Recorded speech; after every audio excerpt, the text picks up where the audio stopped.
नमस्कार, मी मोरेश्वर. हाय महाराष्ट्रमध्ये आपलं स्वागत आहे. मोठी बातमी आहे. सुप्रीम कोर्टाचा मोठा निकाल आला आहे.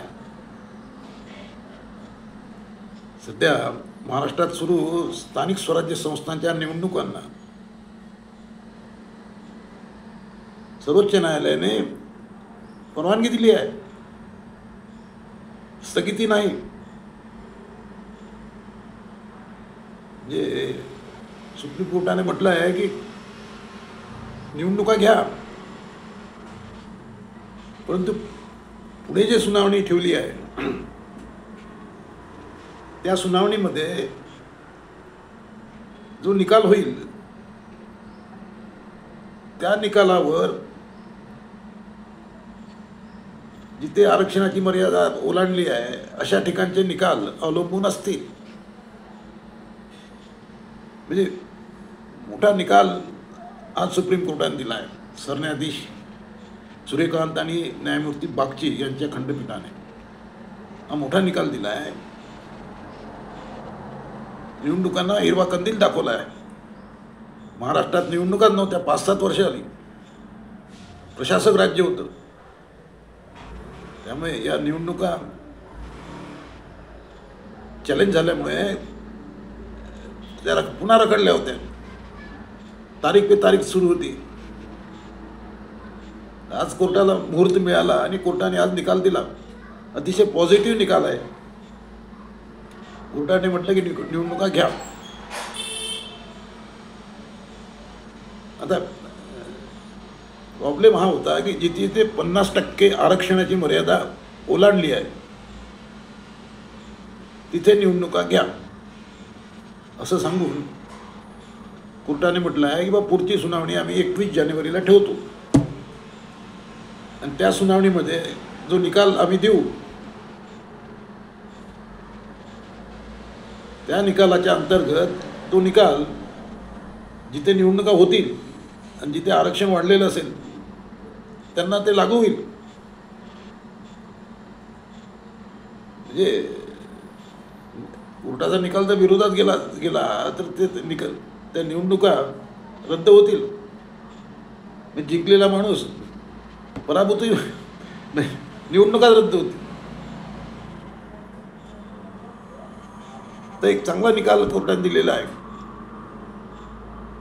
40 नगर परिषदा आणि 17 नगरपंचायती अशा एकूण 57 ठिकाणी 50% आरक्षणाची मर्यादा ओलांडली आहे. म्हणजे निवडणुकामध्ये स्थानिक स्वराज्य संस्थांच्या 50% आरक्षण ठेवायला परवानगी आहे. आरक्षण 50%च्या वर वाढायला नको. काही ठिकाणी वाढलं आहे, जसं मी आता सांगितलं की 40 नगर परिषदामध्ये वाढलं आहे, 17 नगरपंचायतीमध्ये वाढलं आहे.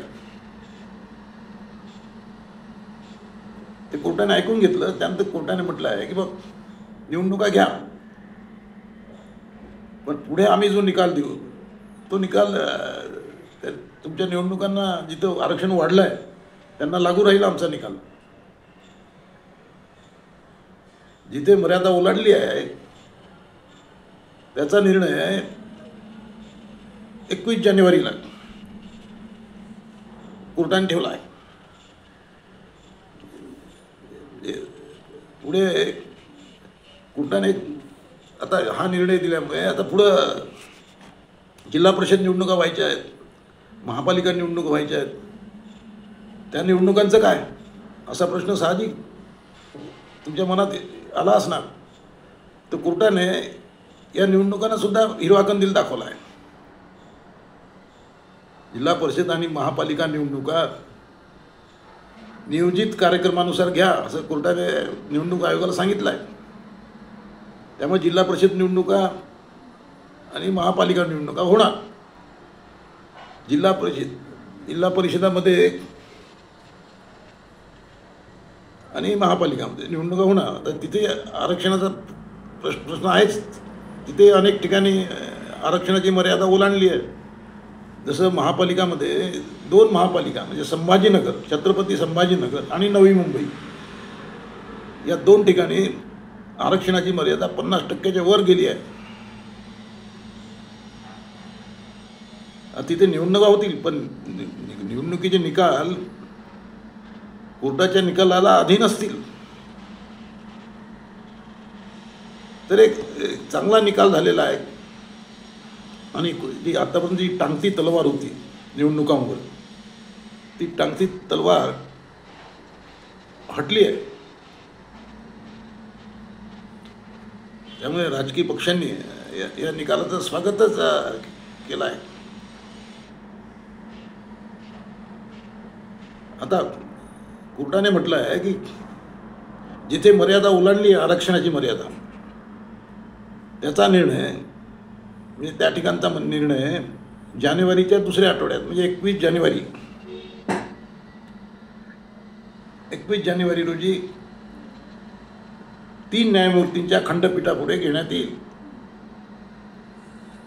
3 न्यायमूर्तींचा खंडपीठ ठेवला आहे सरकारने म्हणजे सर्वोच्च न्यायालयाने. आता त्यामुळे आता निवडणुकांना आता तसे नगर परिषद निवडणूक आता 4 दिवस राहिले होते. 2 तारखेला निवडणूक आहे आणि 3 तारखेला निकाल आहे. त्यामुळे प्रचार सध्या जोरात सुरू होता. सुप्रीम कोर्टाच्या या निकालामुळे आता प्रचारामध्ये आणखी जोश येईल. जिल्हा परिषद ज्यांना लढायची आहे, महापालिकांना लढायची आहे, ते आता कामाला लागतील, कारण निवडणुका होणार आहेत. जी टांगती तलवार होती ती निघाली आहे. त्यामुळे आता राजकारणात, राजकीय वर्तुळामध्ये, राजकीय पक्षामध्ये, कार्यकर्त्यामध्ये उत्साहाचं वातावरण आहे. तर निवडणुका जाहीर झाल्या, परंतु 50%पेक्षा जास्त आरक्षण लागू झाल्याचा मुद्दा चर्चेत आला. म्हणजे हा घोळ का झाला त्याचं कारण हे आहे, निवडणुका तर जास्त झाल्या, पण काही लोक कोर्टात गेले, सुप्रीम कोर्टात, आणि त्यांनी सांगितलं की 50%च्या पेक्षा जास्त आरक्षण इथं आहे. चॅलेंज केलं तर प्रकरण नाही, सुप्रीम कोर्टात गेल्यामुळे निवडणुका अधांतरी गेल्या, हँगिंग. त्यामुळे कोर्टाने आता आज अंतरिम आदेश दिलेला आहे की सध्या चालू आहे ते चालू द्या, निकाल घ्या, निवडणुका घ्या, पण अट ठेवली आहे न्यायालयाने. एक अट ठेवली आहे की जिथे आरक्षणाची मर्यादा ओलांडली आहे अशा ठिकाणचे निकाल जानेवारीमध्ये होणाऱ्या सुनावणीच्या निकालावर अवलंबून असतील. म्हणजे जिथे मर्यादा ओलांडली आहे तिथं काही वेगळा निकाल लागला तर तो निकाल बदलूही शकतो.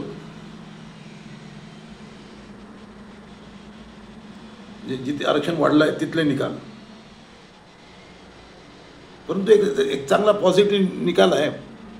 त्यामुळे आता राजकारणात आता नवीन चैतन्य यायला मार्ग मोकळा झाला आहे. आता प्रश्न हा आहे की 31 जानेवारीच्या आधी निवडणुका घ्या असं सुप्रीम कोर्टाने मागे सांगितलं होतं. 31 जानेवारीच्या आधी सर्व निवडणुका आटपा. तर म्हणजे आता 1.5 महिना सरकारच्या हातात आहे, निवडणूक आयोगाच्या हातात आहे. तर जिल्हा परिषद आणि महापालिका निवडणुका या काळात होऊ शकतात. त्यामुळे आता लवकरच जिल्हा परिषद आणि महापालिका निवडणुका जाहीर होतील अशी अपेक्षा बाळगायला हरकत नाही. वाट पाहू या तारखेची, किंवा महापालिका निवडणुका लागतात आणि किंवा जिल्हा परिषद लागतात. पंचायत समितीच्या एक निवडणुका करायची. पॉझिटिव्ह निर्णय आलेला आहे, त्याचे स्वागत करूया. नमस्कार.